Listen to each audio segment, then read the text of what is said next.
Good morning, नमस्कार दोस्तों। मैं हूं आपका डॉक्टर अंकित और आज मैं आपको बताऊंगा कि किस तरह से हम प्रोटीन सप्लीमेंट लेना कम कर सकते हैं। एक बार मैंने लास्ट टाइम वीडियो में बताई थी कि वे प्रोटीन के लॉन्ग टर्म में साइड इफ़ेक्ट्स भी होते हैं। तो अगर हम प्रोटीन सप्लीमेंट्स लेते हैं, हम फिटनेस सेंटर में जाते हैं, अच्छी बात है। एक्सरसाइज करते हैं, अच्छी बात है। हमें बॉडी बिल्डिंग का शौक़ है, अच्छी बात है। हम अपनी हेल्थ का ध्यान रख रहे हैं, अच्छी बात है।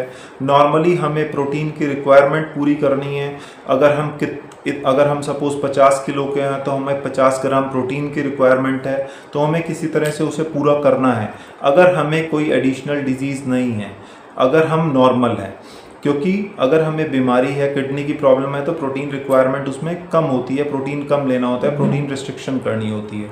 लेकिन हम नॉर्मल बंदे की बात कर रहे हैं, नॉर्मल पर्सन की बात कर रहे हैं, तो किस तरह से हम ऐसे सप्लीमेंट से बच सकते हैं और नेचुरल चीज़ों पे आ सकते हैं। तो आज हमें उसी प्रोटीन सप्लीमेंट की अपनी बात करनी है कि किस तरह से हम बाहर वाले प्रोपोगंडा से बचकर नेचुरल चीज़ों पे आ सकते हैं। तो मैंने जब साइड इफ़ेक्ट के बारे में तब बात करी थी, तो मैंने तब बताया था कि अगर लॉन्ग टर्म में हम ये सप्लीमेंट लेते हैं, सबसे पहली चीज़ तो उसमें एडल्ट्रेशन का खतरा है, कुछ केमिकल कॉन्टामिनेशन का खतरा है, कुछ केमिकल्स हो सकते हैं उसमें, हो सकता है वो प्योर ना हो। आप महंगा ले सकते हैं, आप पे कर सकते हैं, लेकिन इसकी कोई गारंटी नहीं है कि उसमें कुछ कॉन्टामिनेशन ना हो, कुछ और एडल्ट्रेशन ना हो। दूसरी चीज़, वो अगर आप एक्सेस अमाउंट में लेते हैं तो वो किडनीज पे लोड डालता है, रीनल स्टोन के, किडनी में स्टोन बनने के चांसेस को बढ़ाता है, यूरिक एसिड बढ़ा सकता है। अगर कोई हल्की सी भी पहले जीएफआर कम है या किडनी की डिजीज़ है, लीवर पे भी लोड डालता है, आपको पिंपल्स भी कर सकता है, एलर्जिक रिएक्शन के भी चांस हो जाते हैं, तो लीवर डिजीज़ भी कर सकता है। तो बहुत सारे मैंने साइड इफ़ेक्ट बताए थे पहले प्रोटीन सप्लीमेंट के अपनी एक वीडियो में। तो अब हमें आना कहाँ है, शिफ्ट क्या करना है। देखिए, हम सब जानते हैं कि एग वाइट में बहुत अच्छा प्रोटीन होता है जिसकी NPU 100 होती है। तो एग वाइट से आप पूरा कर सकते हैं, वो तो एक हमारा नेचुरल सोर्स है। हमारे घर में दालें होती हैं, दालें हम खा सकते हैं, दालें प्रोटीन का बहुत अच्छा सोर्स है। हम पनीर ले सकते हैं, पनीर भी एक अच्छा सोर्स है हमारे प्रोटीन का। इसके साथ अगर हम स्किम्ड मिल्क लेते हैं, दूध मलाई उतरा हुआ, वो भी अच्छा सोर्स है। लेकिन आज मैं बात करने जा रहा हूँ उस पाउडर की जो हम घर पे भी बना सकते हैं। हम बहुत सारी इधर उधर की वीडियोस देखते हैं, तो आप ये 10 चीज़ें नोट कर लीजिए।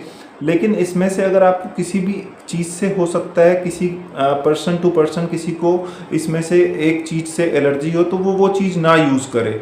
आप सिर्फ इनमें से जो जो चीज़ें सूट करती हैं वो यूज़ करें। हम सब लोग जानते हैं, हम सब लोगों के घर में वो इंग्रेडिएंट्स हैं, वो चीज़ें हैं। तो पहली चीज़ है हमारी मखाना। मखाना हमने जब से कोविड की बीमारी आई, लोगों ने मखाने का यूज़ करना बहुत शुरू कर दिया। हमें ये आइटम्स इकट्ठी करनी है, इनको थोड़ा सा रोस्ट करना है, ड्राई करना है और इनका एक पाउडर बना के रख देना है। तो पहली चीज़ मखाना, सेकंड इज़ बादाम, थर्ड इज़ अखरोट, फोर्थ इज़ पिस्ता, फिफ्थ इज़ अलसी, sixth is oats, seventh peanut जिसको हम मूंगफली की गिरी भी कहते हैं, एंड एट्थ इज़ तिल, and ninth is pumpkin seeds और सनफ्लावर सीड्स लास्ट। तो 10 चीज़ें मैंने आपको बताई। ये 10 चीज़ों को आप हल्का हल्का सा रोस्ट कर सकते हैं और उसके बाद इसका पाउडर बना सकते हैं। किसी को अगर इनमें से किसी भी चीज़ से एलर्जी है, वो चीज़ सूट नहीं करती, तो वो उस चीज़ का यूज़ ना करें।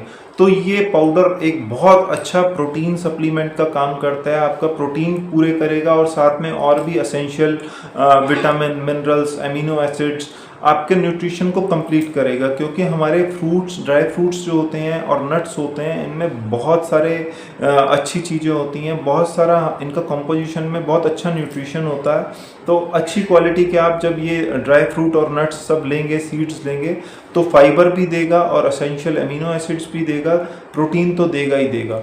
तो हमारी डाइट को कंप्लीट करता है। तो आप इन चीज़ों को भून के इसका पाउडर बना के एडिशनली यूज़ कर सकते हैं अपने प्रोटीन डेफिसिट को पूरा करने के लिए, जिससे कि आप बाहर के कुछ एडल्ट्रेशन से या आप प्रोपोगंडा वाली चीज़ों से बच सकें।